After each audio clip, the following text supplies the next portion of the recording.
Welcome back my YouTube channel पर नए हैं तो चैनल सब्सक्राइब कर दीजिए और लाइक कमेंट जरूर करें।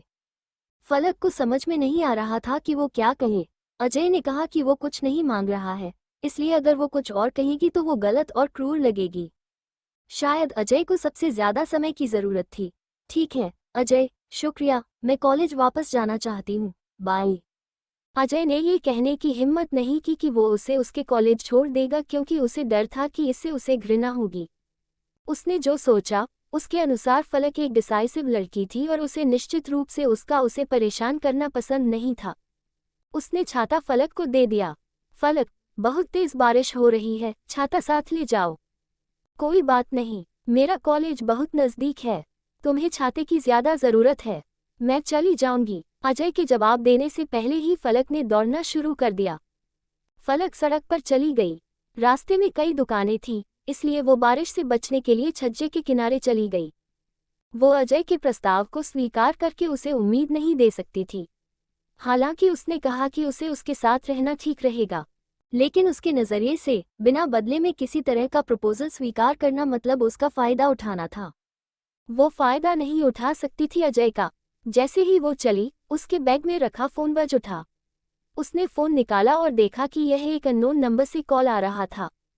हाय, हेलो, फलक ने फ़ोन उठाया। हाय, हेलो, क्या आप मिस मिश्रा हैं? मैंने सुना है कि मेरी घड़ी आपके पास है। अगर आप अभी फ्री हैं, तो मैं आकर ले लूँगा। उस आदमी की आवाज़ धीमी और शांत थी, बहुत ही आकर्षक आवाज़ थी। फलक स्तब्ध रह गई, उसके सिर में दुख की लहर दौड़ गई। ये थोड़ा इनकन्वीनियंट है। वो घड़ी है, यह मेरे कॉलेज में है और मैं बाहर हूँ, फलक ने बहाना करते हुए कहा। आप बाहर हो? कौन सी जगह? फलक को लगा कि वो उस पर विश्वास नहीं कर रहा है, इसलिए बिना ज्यादा सोचे समझे उसने अपने सामने सड़क के साइनबोर्ड को देखा और सड़क का नाम पढ़ा। मैं सैन बाउ स्ट्रीट पर हूँ। मैं किसी और दिन जब फ्री होंगी तो आपको कॉल करूंगी। लाइन के दूसरी तरफ से किसी ने जवाब नहीं दिया। वो लगभग 2 मिनट तक चुप रहा और फलक को असुरक्षित महसूस हुआ। उसने आखिरकार उसकी घड़ी तोड़ दी और उसे वाकई बहुत दोषी महसूस हुआ। हेलो सर, फिर एक बीप की आवाज़ आई। फलक ने बगल में देखा कि एक काली कैयन उसके बगल में रुकी हुई है। खिड़की खुली और वहां एक सुंदर चेहरा था। उस आदमी का सुडौल चेहरा, जिसमें महीन रेखाएं, लाल होंठ और गहरी काली आंखें थीं। फलक को अपने सिर में एक विस्फोट महसूस हुआ। पिछली रात होटल के कमरे की याद ज्वार की लहर की तरह उमड़ पड़ी। उसे याद आया कि उसने खुद को उसे चूमा था। उसे लगा वो शर्मिंदगी से लाल हो गई। फलक की तुलना में जो शर्मीली और बेचैन थी, कार में बैठा आदमी संस्कार जिंदल काफी सुंदर और शांत था।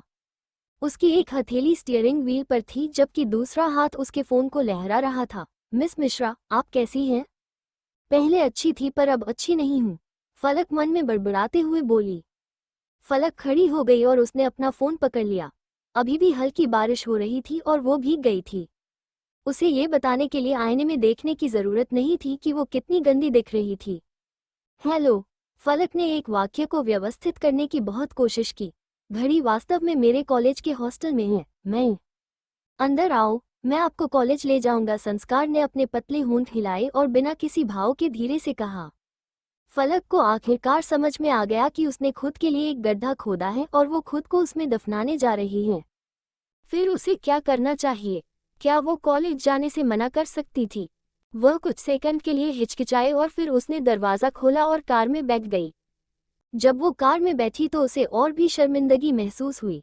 कार की इंटीरियर सेटिंग कम प्रोफाइल वाली थी, फिर भी शानदार थी। उसके कपड़े सभी गीले थे और अगर वो बैठती तो कार की सीट जरूर गीली हो जाती। वो कहना चाहती थी कि वो कार से बाहर निकल जाएगी, लेकिन अपनी आंखों के कोने में उसने देखा कि उस आदमी ने कार की खिड़की बंद कर दी और एयर कंडीशनर चालू कर दिया। उसके ठंडे शरीर को अचानक आरामदायक गर्मी महसूस हुई। उसकी काली शर्ट की आस्तीन उसकी कोहनी तक मुड़ी हुई थी और इससे उसकी मांसल फॉर्म का पता चलता है। जैसे ही वे आगे बढ़े और मुड़े, उसकी हथेली स्टीयरिंग व्हील पर दब गई। उसकी हरकतें काफी सहज और स्वाभाविक थीं। एक डिस्क्रिप्शन ये दिखा सकता है कि किसी व्यक्ति का पालन पोषण और आत्मनियंत्रण कितना अच्छा था। इसी तरह एक क्रिया ये दिखा सकती है कि कोई मैच्योर और आकर्षक व्यक्ति है या नहीं, और ये बात फलक को पता था कि संस्कार सफल था। जैसे ही उसने अपनी कल्पना को उड़ान भरने दिया, सामने की सीट पर बैठा आदमी अपने रियरव्यू मिरर से पीछे की ओर देखने लगा। दरवाजे के किनारे एक तौलिया है, इसे बाहर निकालकर अपने आप को सुखा लो।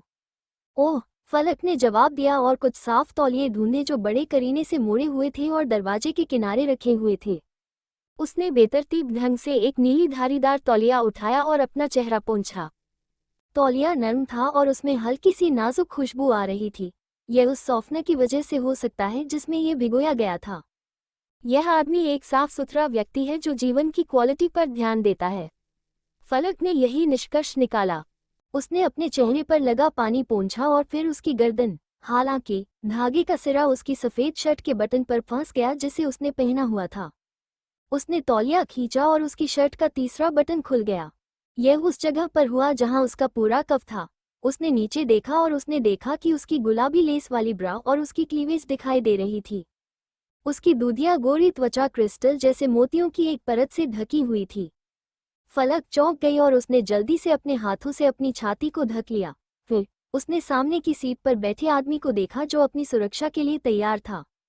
संस्कार की स्पष्ट चमकदार आंखें रियरव्यू मिरर के माध्यम से फलक से मिलीं। उसने देखा उसकी घबराई हुई लेकिन सतर्क निगाह ने फिर लापरवाही से उस जगह पर नजर डाली जहां वही खुद को ढक रही थी। वो धीरे से मुस्कुराया और दूसरी तरफ देखने लगा। फलक शर्मिंदगी से जल रही थी। वो बहुत ईमानदार था और उसके मन में कोई भी अशुद्ध विचार नहीं था। अगर वो उसे छिपाने के लिए अतिरंजित प्रयास न करती तो शायद वो नहीं देखता। वो खुद को खुश करने की कोशिश कर रही थी। फलक को शर्मिंदगी महसूस हुई। माहौल को हल्का करने के लिए उसने कहा, मैं पूरी तरह भीग गई हूँ। मुझे रिग्रेट है कि मैंने आपकी कार की सीट गीली कर दी। चिंता मत करो, यह कोई बड़ी बात नहीं है। वो कम बोलने वाला आदमी उसे एक छोटा सा जवाब दिया। फलक अवाक रह गई। उसने पाया कि वे आदमी कंजूस था शब्दों से और उससे बात करना काफी मुश्किल था। सौभाग्य से उसका कॉलेज पास में था और वे कार से 10 मिनट में वहां पहुंच गए। क्योंकि भारी बारिश हो रही थी, संस्कार ने अपनी केन को उसके निर्देश पर उसके हॉस्टल के ठीक सामने पार्क कर दिया। मैं छाता लेकर अंदर हॉस्टल से जल्दी से लेकर आती हूँ, आप मेरा यही इंतजार करना। फलक ने ये बात इसलिए कही क्योंकि उसे लगा शायद वो बाहर नहीं आना चाहता होगा। संस्कार ने अपने सामने हॉस्टल को देखा और दरवाज़ा खोला। फलक ने कार के बूट के खुलने और बंद होने की आवाज़ सुनी। फिर उसके दरवाजे का हिस्सा खुला। वो आदमी छाता पकड़े हुए था। जैसे ही उसने कहा, चलो साथ साथ चलते हैं, फलक ने छाते की ओर देखा। सक सक सक, उसने फिर से खुद की चापलूसी की। बेशक उसने बरसात के दिन छाता तैयार किया था। ये केवल वो थी जो उत्साही बेवकूफ़ की तरह व्यवहार कर रही थी। फलक कार से बाहर निकली और संस्कार ने दरवाजा बंद कर दिया। फिर वे दोनों एक साथ हॉस्टल की इमारत में चले गए। जब वे तीसरी मंजिल पर पहुंचे तो फलक ने अपनी हॉस्टल की चाबियां निकाली।